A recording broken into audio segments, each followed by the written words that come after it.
Hey everyone, long time no see. I hope you've all been well. It has been a while since I've been on here, but I've been really excited to kind of get back to it.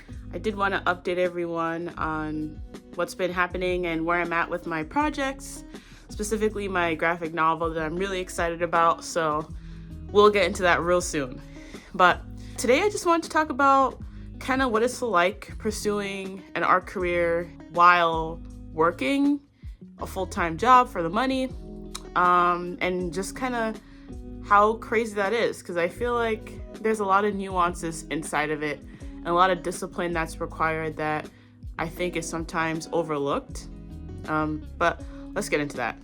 So lately I've been mainly working at my day job and then working on my graphic novel. Those are the two main things in my life going on right now. I work for the government, which is not super fun, but it's a good job and we have benefits and stuff. I wish it paid more, but It is what it is. But anyway, I was temping there for like a whole year and a half. I didn't get any holidays.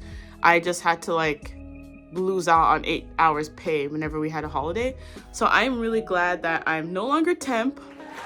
We are now permanent, and that means that I've been getting days off, vacation time, and hopefully bonuses once I've been a permanent employee for more than a year.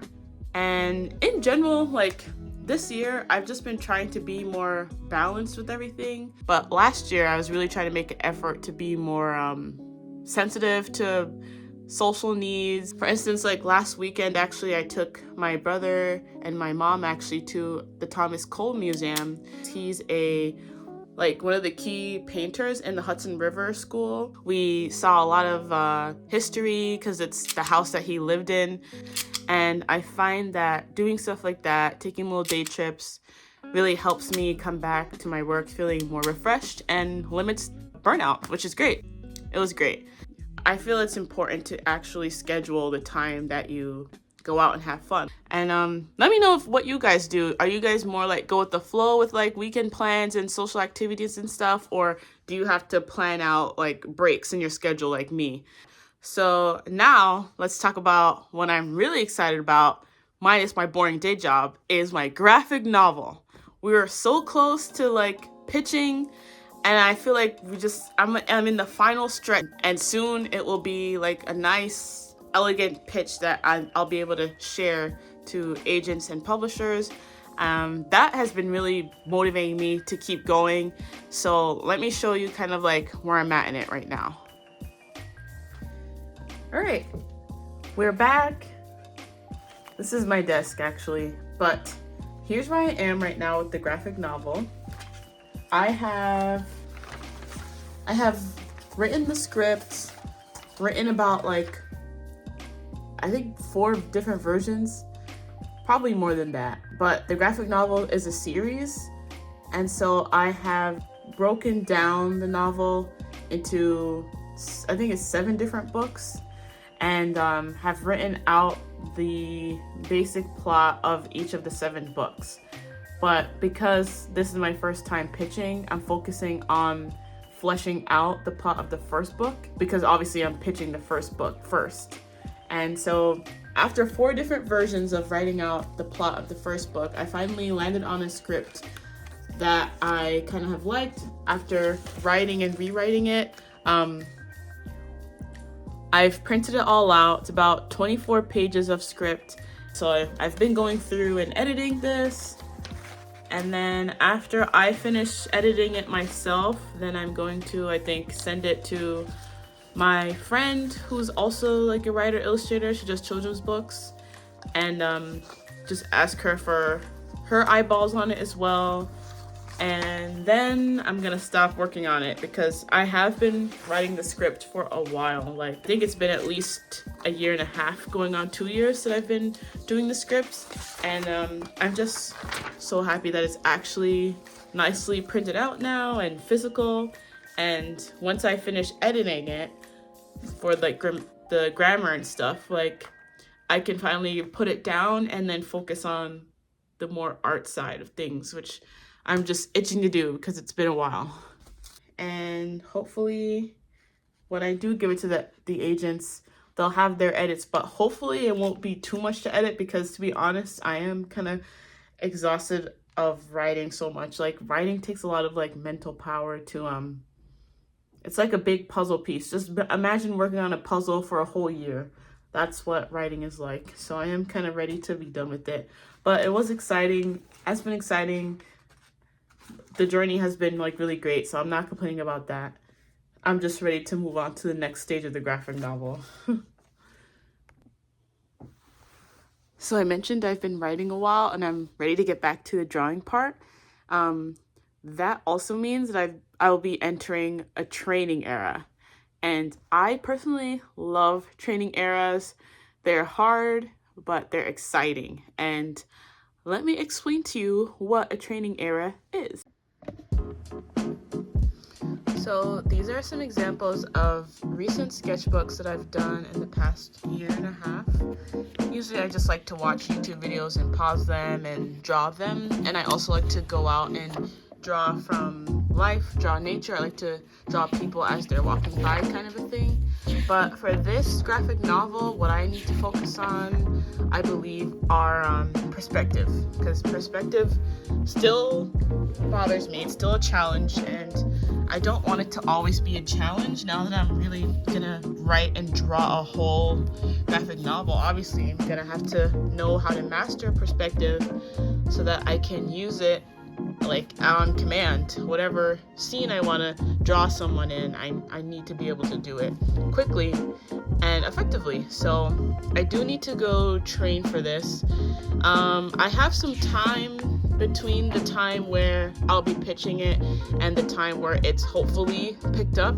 I've read that it can take months sometimes, like even a year. So although I'm planning on pitching this thing in the next 2 to 3 months, that doesn't mean that I'll start that I'll get a deal and that I'll just start drawing it in the next few months. So I'm going to use that time period to really kind of like beef up and train on how to get better at perspective. These were attempts of me trying to get better at it, I think last year, but then I kind of fell off of it because it's not very fun to practice perspective. But I think there's ways I can make it fun. For instance, like here are some pages from another sketchbook. Right here is when I was really studying like films to learn about composition, and it's a great way to learn composition. What I would do is take a DVD out and play it and then pause it each time the scene changes. I was doing it when I was trying to learn storyboarding and composition. So this one is from Hidden Fortress, and my notes were that it's good to use sprawling spans for wide shots. It's effective in showing mood, and it makes you feel lost and small in a composition. So I recommend doing that, like drawing it, but then also like writing your notes on it once you finish drawing it, because the act of writing down what you've seen helps you kind of solidify what you've just learned, and also just helps you remember, like when you go back to it, like I am right now, because I haven't looked at these sheets in a while. So yeah, this one was Hidden Fortress. This one is A Cat in Paris, which I love that movie. It's a really great animated film about a cat who is a cat to a thief, but it's kind of like his sidekick. And I think I wrote here that, what did I write? That I like how they use their horizon lines. They never put it in the middle. It's always like really up or really down. So yeah, studying film is also a good way to study perspective. And last but certainly not least, you have books. And I did buy this book, Framed Perspective, Volume 1. I have his book, Framed Ink. I'm sure a lot of artists also know Framed Ink is a really good book for composition. This one, I guess, is specifically about perspective. So I bought it, but I haven't been able to read it yet. It's been really busy, but I'm gonna dedicate some time to at least nailing these first few chapters where he goes over the basics of eyeline. Let's see what else he does. Yeah, he kind of goes like step by step how to change like perspective in a scene. So yeah, I haven't really gotten to review this book yet. You can tell there's a lot to it, but you know, just take it like page by page. That's what I plan to do. I don't know if I'll be able to go through the whole book, but definitely I want to nail the basics. So that's what I'll be focusing on with that book. And then this book I've had for a while. I got it at a animation convention, like a networking event. And it's in Japanese, which I cannot read, but sometimes I do use my phone, like Google Translate, if I really want to know what it says, and that will help me like decipher things. But honestly, this book, they're really good with just like their symbols and gestures, so I kind of get the point, you know. But specifically with this book, I love, oh, I even put like a note on here. Oh wait, where's it?